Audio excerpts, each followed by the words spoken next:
memberi ataupun menyumbang di dalam bidang pendidikan. Kembali kepada isu yang saya sebut tadi juga, kita tak ada masalah dengan sistem.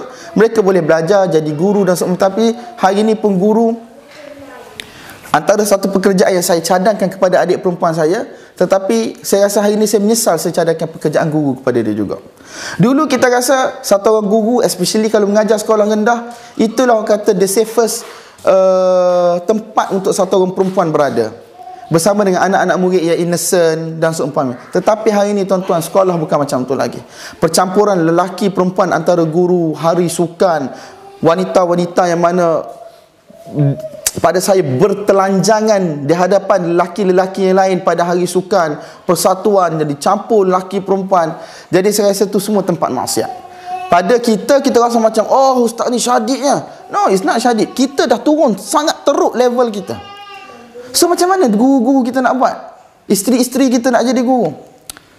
Kembali kepada satu benda yang kita tak ada, iaitu sistem yang baik. Kami di South Africa, walillahilhamd, isteri ustaz-ustaz kami mengajar sekolah. Tetapi how they acquire dia orang punya degree in education? Interestingnya bendanya, mereka boleh belajar online walaupun untuk kursus perguruan. Kalau kita Malaysia tak boleh, mesti kita kena masuk U, kita kena pergi mengajar sekolah, tak. Tapi mereka boleh acquire benda tu melalui online, dan lepas tu mereka buka sekolah mereka sendiri. Kebanyakan anak-anak ustaz, anak-anak orang Islam, mereka akan pergi belajar di sekolah yang diajar oleh isteri ustaz-ustaz kami. Pendidikan sekular, tak ada masalah, math apa semua, tak ada masalah belajar. Tetapi mereka boleh cipta satu benda tu. Dan one of my ustaz, bila dia balik, dia bawa isteri dia, bawa anak dia. So sekarang dia orang cuba untuk buka that kind of sekolah juga di kawasan tempat tinggal dia di Sri Petaling. Jadi orang perempuan bukan kita kata kena duduk dalam rumah saja. Dia ada bidang yang mana dia boleh menyumbang. Tetapi sejauh mana mereka boleh narrow percampuran dengan lelaki, tak terlibat dengan benda-benda bersifat maksiat, maka dia kena narrow.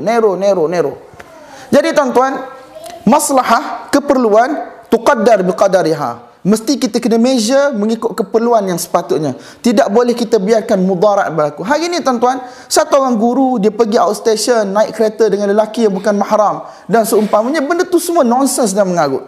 Tapi kalau kita cerita yang ni, habis kau seorang betul masuk syurga. No, we are stating the true fact of syariah, law of syariah. Kita dapat ikut, tak dapat ikut tu lain cerita. Tetapi wanita